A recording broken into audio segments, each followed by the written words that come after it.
Good morning, everybody. It's mid-November 2016. I can't believe we're only a couple weeks away from Thanksgiving. Boy, this whole summer and fall is flying by. Still got a lot of projects unfinished, a lot of things I want to get done. And it seems like I've been finding less and less time to do on-camera stuff. So some of you have probably noticed a decrease in the volume of videos. This morning I decided I'm going to do a little, it's been a while since I did a little Sunday morning sneak down here, and I'm just going to cover a few items. It's kind of a flea market find segment, but before I delve into it, I've got my morning Joe here, and those of you regular observers of my Sunday morning sneak downs will notice that I'm not using my favorite Tim Horton's mug. And unfortunately, well, the Tim Horton mug had a little accident. I already had a crack in this mug, but actually two hairline cracks in this mug. One goes all the way down to here, but it doesn't leak. And one goes down about here, but I didn't really care because, again, it didn't leak. But then, unfortunately, it was on the counter next to the sink.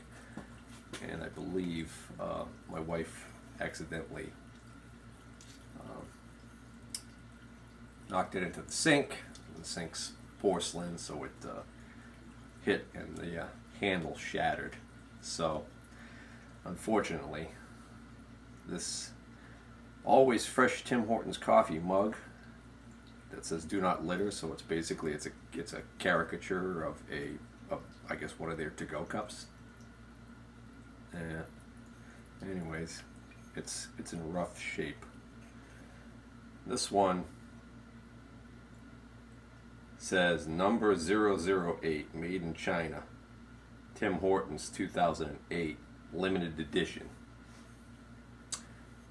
My late mother-in-law actually bought me this mug as a gift up in Canada, and because when we would we made a couple of trips up to Canada, and up there Tim Hortons is big up there, and we enjoyed their coffee, and she decided to get me this mug as a gift. And my mother-in-law has since passed away, unfortunately. Her life was taken by pancreatic cancer, so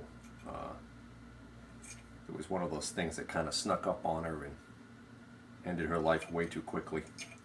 She was not the typical mother-in-law. She's not the kind of woman that all of those mother-in-law jokes were invented for. None of those applied to her. So, anyways, so what I'm going to do is I'm going to try and Gorilla Glue this handle on, and we'll see what happens. And then we'll look at a couple of items I bought. Not too much. Actually, I've got some stuff that's piling up, but some of that stuff was all gotten in one location, so I kind of want to do a separate series just on that stuff. I just want to knock out a few of the odds and end pieces of things that are laying around. So let's get going. Well, I was just about to glue up this cup handle and discovered that my glue is moving. It's about the consistency of molasses in the wintertime. It's a little cool down here in the basement, so I put it over on top of the boiler and leave it up there for a little while. Oh, just heard it fall down. Guess I better go put it on a better pipe where it'll stay. Alright, so this first item here actually belonged to some friends of ours that they found themselves in a situation where he was promoted by his company, so he's being relocated. Unfortunately for us, because they're good friends of ours, and they have to. Their house is actually already sold. It's amazing how quickly the relocation company handled everything, and it's amazing how quick that happened. So, long story short, they had a very last minute, late in the season, impromptu little yard sale to get rid of a few items. I did volunteer to go out there and just help them try and sell some items, and also basically to check and see whether or not they had any items that were of antique value or collectible value that might have been severely underpriced. So when I went out there, he didn't have a lot of tools, but he had a few woodworking tools in that. And one of the items he had this grinder, which he had purchased and only used a couple of times. And he had $20 on it, and we had decided that it would be okay for me to take it for the $20. So if I wasn't interested in really getting the grinder, I probably would have suggested he asked a little bit more money for it, because it is, it's a name brand Makita and it's in excellent shape. And the other thing is, it's got this brand new unused 4.5-inch diamond turbo blade, and it says 150 times longer lasting than regular abrasive blades for cutting concrete, brick, stone, and stucco. And I think he did use this blade on this. Maybe this isn't sealed. I thought it was. No, I take that back. This does appear to be unopened. I've got 2 angle grinders now.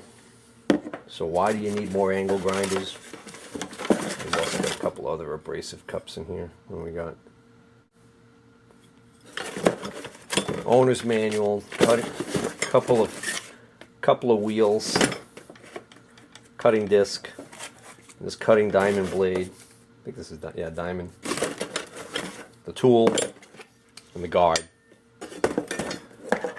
and excellent working condition. So why do you need 3? Well, because like some of the other YouTubers I've seen doing their shops, you could set one up with a cutting disc, set one up with a wire wheel or a flap disc, set one up with a grinding disc, and just keep them that way and keep them handy. And then that way you're not taking time fumbling around changing out, depending on what the job is you want to do. So I was happy to get that. The original price on this was $69, and this was probably a I don't think this was, because it's tagged like this, was probably a hardware store buy rather than a big box store. Oh, and if anybody's curious, my other ones are, I have a Hitachi angle grinder and a Milwaukee angle grinder. And do I have a favorite of the 3? Well, right now, I haven't really tried the Makita at all on anything, so I couldn't tell you about that one. And Hitachi I use from time to time, but probably my go-to is the Makita. And I don't know if it's necessarily that I think it's better. I just tend to, that was the first one I ever bought, or actually I think I asked for that for a gift one year for Christmas or birthday, and so I guess I got a little bit of a sentimental attachment to that. The only problem with that one is I lost the wrench, but I've been able to get around that. So in the past 2 to 3 weeks, I think, I've responded to and gone out on 2 Craigslist calls. I search keywords, specific keywords in Craigslist, looking for machinist tools and other items that I might be interested in. And I'm getting a pretty good inventory of machinist tools. So now I basically have 2 criteria for whether or not I'm going to buy a machinist tool. Criteria number 1 is it something I really want or need that I don't already have? Want or need, because there's a gray area there. Like I showed you guys those coaxial indicators that I picked up at the tractor show. Do I need a coaxial indicator? No. Do I want a coaxial indicator? A handy thing to have, so price was right, so I bought them. Do I need? Right now, I can't think of one tool that I really need that falls into the need category. There isn't one tool that I don't have, either a lesser tool that will do the job, maybe not as well. Equipment. I've got a video coming up. I'm going to show you a couple other surprises I picked up. And one of which is another drill press, but I'm gonna not say anything more about that. I'm gonna let that video tell that story, and that's gonna be coming up. That actually I got about a month ago, but I've got that stored somewhere else because I have absolutely no room to get that down here in the basement. I'm kind of worried that if I actually bring it down here in the basement, I'm never going to get back to the SIP drill press. Because I'm already wondering whether or not, after I finish this next drill press acquisition, whether or not I'm going to ever have a use for the SIP. All right, I'm kind of getting off the track again. I do that. So where was I? Oh, so went out on a couple of calls. Oh yeah, I was talking about my criteria. So my other criteria is it dirt cheap for what it is? Can I buy it knowing that even if it's a duplicate of something I already have, that I could turn around and flip it and make a profit, either by selling on eBay or trading with someone who has something I want that they've got duplicates of, you know, that kind of thing. So that's why I've gotten kind of picky lately. So ad number one was out in western Massachusetts, out by Springfield, and it was the photographs were horrible. He didn't highlight a lot of the stars that he has there, so to speak. I don't know whether or not he ran separate ads for some of the items that he had there that were really nice. The story there is, I guess, this gentleman's cleaning out a house, and that was owned by his father, and the entire basement was a workshop / machine shop area, and it's loaded. He had already removed, I guess, the milling machine, and I didn't see any lathes there, so he must have removed those and brought them to his workshop or house for himself. There was a ID grinder there. There was I think 1 or 2 surface grinders there, all of which I quickly came to realize when I got out there that the prices were going to be nowhere near. We kind of, you know, after a while, the shine kind of wore off of our negotiations, or our initial meeting and conversation, and I think he was a little annoyed that I ended up spending about $55 total there, and I was kind of annoyed that I had driven over 45 minutes only to get the items that I initially saw him advertise, which were a couple of tool post holders. So I think the initial ad that I did see for this guy was just for these Aloris tool post holders. He had just thrown these tool post holders up, and I think he had mentioned that they were Aloris holders, and I don't even think he put the size, and I think in the photo I could tell that they were CAs, and I was like, well, first off, I said I could use a couple extra CA holders if the price is right. Second off, I realized, well, if there's CA holders, maybe there's more, you know, and maybe there's more machinist-related items that I might be interested in. So decided to take a ride out and buy these. And he had $50. He had these for $50 advertised for $50. So I contacted him. My first question was, before I even bothered, was that $50 for the pair? He said yes. And my second question was, are they both Aloris holders? Because I can only see this one. And this is an Aloris CA2, genuine Aloris holder. And it's got this, what looks to be pretty modified holder inside of it. And I don't know what the heck this is that he's gotten here, but I'm pretty sure this never started its life out as supposedly. It looks like a big hunk of carbide by the looks of it, judging from the type of metal it is. So I don't know if that's a huge carbide insert that was for something else, and then they decided to just break it. This side looks like it's just broken. Or maybe he took a broken insert that was already broken and decided to turn it into something he could use. And then this little sub holder that it's in, looks like it's been ground here. Looks like it's been beaten on here. So I don't know what the story is with this. We got a third threaded hole here. So, and then I'm venturing to guess originally probably all three of these holes should have been the same size. And I think this one was drilled out and tapped for this larger set screw to accommodate holding this massive chunk of carbide. Let's take that apart and see what the heck. See if we can get a better look at what that beast is.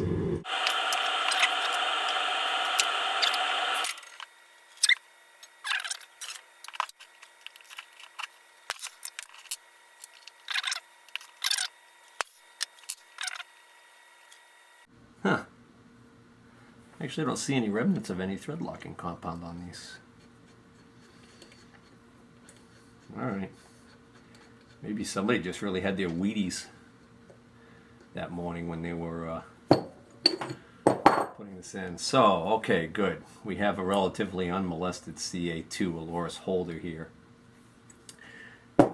So I asked him, he said, yeah, one was a genuine Aloris. He said the other one, he says he doesn't know what it is. So I immediately thought, well, all right, then we can just assume that that's a no-name Chinese holder and go from there.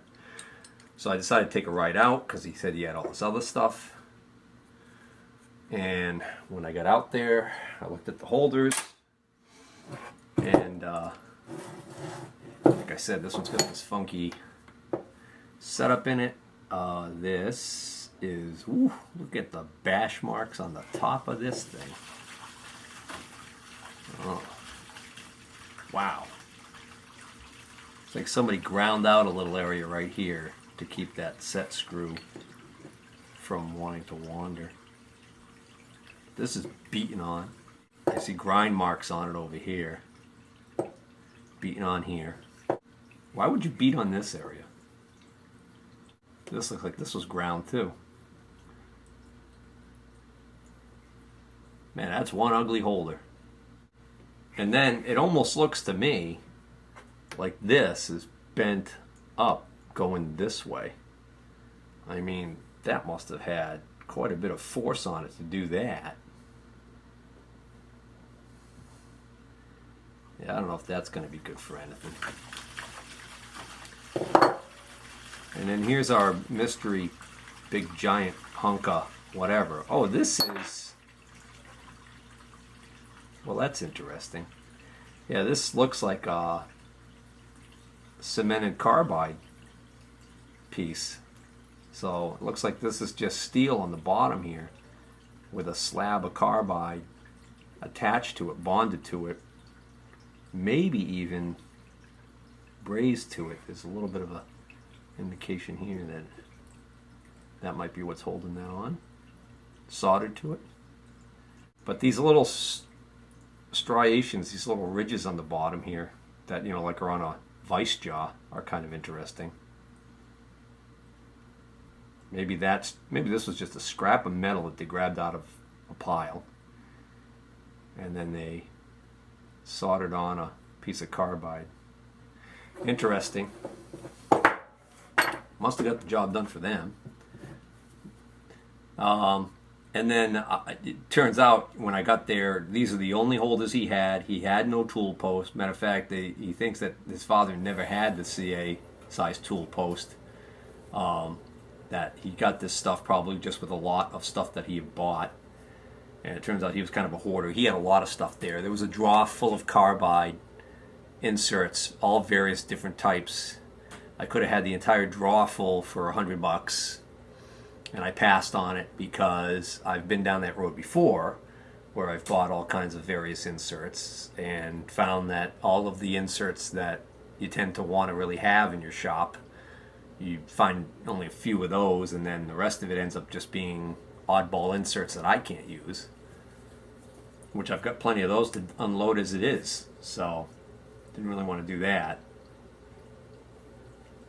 Again, if I wasn't picky as I am now, and it had so many, then I probably would have taken a chance on it, because there were a couple of holders in there too, Kennametal ones that were like new, so that was, you know, those would be worth a little bit more to me. And even those, I wasn't positive whether or not they were ones I could use. All right. This is a CA2 holder. Looks like it's in pretty good shape.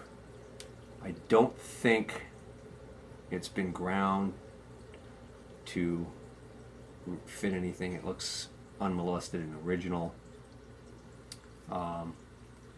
So there was that one, and then there was this one here. So the problem with this one here is this one just has a number on it, 250-402, which if I look it up right now, it's probably going to be like a SHARS or something like that. Oh, I don't have my phone with me. But anyways, Greg, if you're watching, I know you're going to put a link up. So I looked at this one, and then when I looked at the back, I saw this shim. So he said, yeah, it looks like it wasn't fitting well on the tool post, so they put a shim in. I was like, well, why wouldn't it fit well on the tool post? So I'm hoping that maybe this was being used on not a genuine Aloris tool post. That would explain why it wouldn't fit well. Because the only other explanation as to why it wouldn't fit well would be if the thing's actually improperly sized for CA. So let's go see what happens with this on the tool post, because I have this genuine Aloris CA tool post. So last night I was working on this part for the shaper, so still got my cutoff tool in there. Okay. Try and get the swarf and everything off of this over here where I already have a mess, instead of having it all over the place. Well,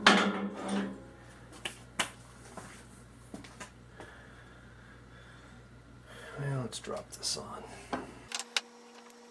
Yeah, I could see. See, I've got the handle all the way over, almost all the way over to its maximum lock position. So, although that's way too high anyways. Again, this tool post is actually just a tad large for this lathe, so that creates a problem. Yeah, mechanically I can go, the mechanical stop for the handle's here. And I'm not getting to the mechanical stop before it starts tightening up. So, that is going to work without a shim on my tool post. Alright, so I just loosened this up, lowered it, because I wanted to see if I lowered it down whether or not that was going to change how well it fits.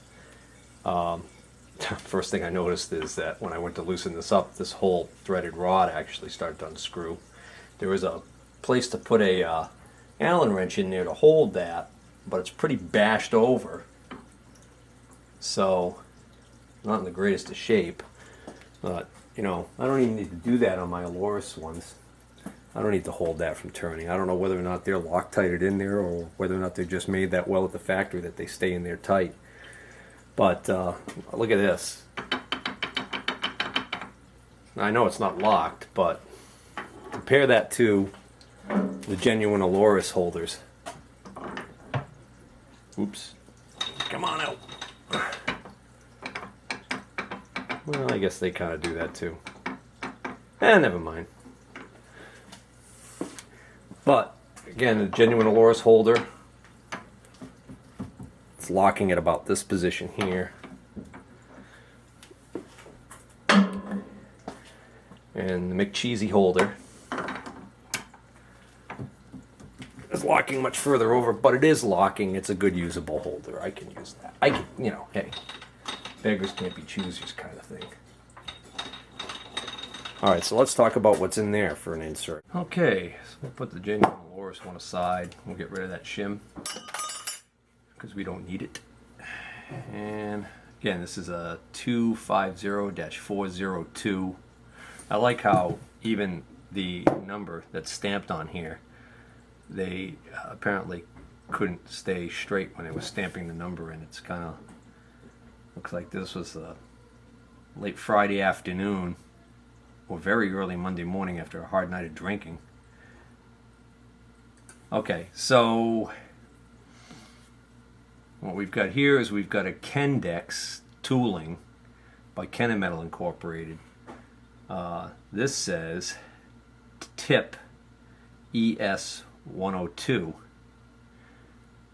So it looks like a relatively unmolested holder. This, I think, was longer on the back just because I don't think they would have put the label on it and then cut it like that. So I think this originally was a little longer and somebody cut it down.